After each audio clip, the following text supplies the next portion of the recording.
গরুকুটিতে গির গরু কেলেঙ্কারিতে উত্তাল রাজ্যের রাজনীতি। শনিবারও রাজ্যের বিভিন্ন জায়গায় বিক্ষোভ প্রদর্শন করা হয়। গোয়ালপাড়া জেলা সিপিএম এদিন দলের জেলা অফিসের সামনে বিক্ষোভ দেখায়। জয়ন্ত মল্ল বড়ুয়াকে মন্ত্রিসভা থেকে অপসারণ করে তার পরিবারের আয়ের সঙ্গে সঙ্গতিহীন সম্পত্তি নিয়ে উচ্চ পর্যায়ের তদন্তের দাবি ওঠে। গির গরু কেনা বেচা, ডেয়ারি প্রকল্পের নামে সরকারি ভর্তুকি এবং গরুকুটি প্রকল্পের কেলেঙ্কারির তদন্তের দাবিতে বিক্ষোভ প্রদর্শন করা হয়। গোয়ালপাড়া থেকে প্রতিনিধি রশিদুল হোসেনের এক প্রতিবেদন দেখুন। আমি এই মুহূর্তে রয়েছি গোয়ালপাড়া জেলা সিপিএম এর কার্যালয়ের সম্মুখে। গোয়ালপাড়া জেলা সিপিএম দলে আজ প্রতিবাদ সাব্যস্ত করেছে এই কেলেঙ্কারি নিয়ে। আমি কথা বলতে চেষ্টা করব, প্রতিবাদকারী তিনাদের সঙ্গে কথা বলতে চেষ্টা করব। কি বলবেন, আজ গরু কেলেঙ্কারি নিয়ে আপনারা প্রতিবাদ সাব্যস্ত করেছেন? আজকে আমার আসামে এই যে আন্দোলন চলছে, এই আন্দোলনটা চলছে গরু চোরের জন্য। ভারতবর্ষে অন্য স্টেট বহুত আছে, কোনো জায়গায় এই নিম্ন স্তরের আলোচনা আমরা দেখিনি। আজকে কি হচ্ছে, আগে শুনছিলাম যে এই গরুর দানা বিক্রি করার জন্য কেলেঙ্কারি হয়েছিল। এখন আমার এতদূর নিচে নেমে গেছে, বিশেষ করে আসাম সরকারের সরকারি নেতৃত্বে এত দূরে গেছে যে এখন গাইকে নিখোঁজ করে দিয়েছে। দানার পরিবর্তে এখন গাইটাকে চুর করে নিয়ে একদম ভারতবর্ষের একটা নজির তৈরি করছে। এখানে আমরা কি বিরোধ করছি, কেন তারা সরকারি হয়ে সরকারি ব্যক্তি মুখ্যমন্ত্রীর নেতৃত্বে তারা মন্ত্রী দিয়ে এই কেলেঙ্কারি ঘটাইছে।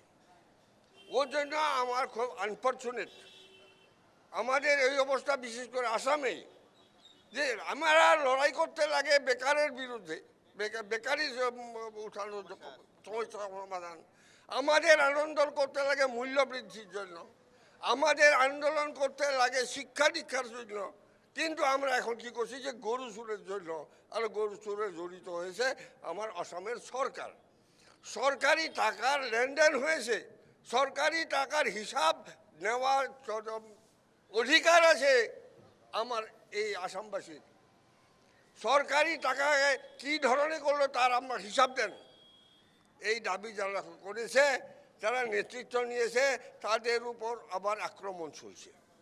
এই আক্রমণের উত্তর দেখছি যে সাংবাদিকতার মাধ্যমে সাংবাদিকরা আসল কথাগুলো প্রচার করে, ওই জন্য সাংবাদিকের বাক রোজ করার জন্য, তেওঁলোকের কার্মর থেকে সরানো দেওয়ার জন্য তারা ব্যবস্থা নিচ্ছে। কি ধমকি দিয়েছে, ধমকিবাজি করেছে, মারপিট করবে বলেছে, জায়গায় জায়গায় মারপিট হয়ে গেছে। কথা বলবো দাদা, কি বলবেন, আজ মন্ত্রীর বিরুদ্ধে আপনারা প্রতিবাদে নামেছেন?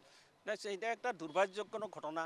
আমরা মন্ত্রীর বিরুদ্ধে আমরা আন্দোলন করি, নীতিগত হিসেবে আন্দোলন করি, কিন্তু একজন মন্ত্রী আসামের ওরা গরু চুরের সঙ্গে জড়িত, জয়ন্ত মল্ল বড়ুয়া।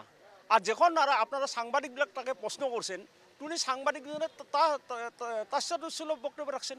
হ্যাঁ, আর মন্ত্রী আমার যে মুখ্যমন্ত্রী উনার বিরুদ্ধে আজির এখনো পর্যন্ত কোনো ব্যবস্থা নেই। ওরা আমরা দাবি করছি যে জয়ন্ত মল্ল বড়ুয়াকে অনতিপলমে ওনার মন্ত্রিসভা থেকে সরিয়ে দেন, হ্যাঁ, আরও বরখাস্ত করতে লাগে।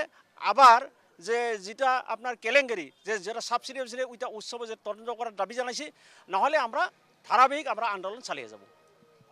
সঞ্জীবে দেখাচ্ছে, ছবি দেখাচ্ছে এখানে গোয়ালপাড়া জেলা সিপিএমের যে অফিস আছে, সেই অফিসের সম্মুখে প্রতিবাদ সাব্যস্ত হয়েছে।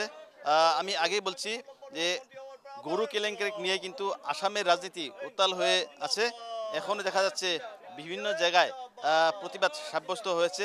আজ সিপিআইএম দলে গোয়ালপাড়া তিনিদের যে কার্যালয় রয়েছে গোয়ালপাড়া শহরে, সেই কার্যালয়ের সম্মুখে তিনারা প্রতিবাদ সাব্যস্ত করেছেন এবং মন্ত্রী জয়ন্ত মল্ল বড়ুয়ার বিরুদ্ধে তিনিরা ব্যবস্থা নেবেন বলে আশা রাখছেন এবং অন্যান্য যে সকল লোক এই কেলেঙ্কারির সঙ্গে জড়িত রয়েছে তিনাদের বিরুদ্ধেও ব্যবস্থা নেবেন বলে তিনারা দাবি উত্থাপন করেছেন।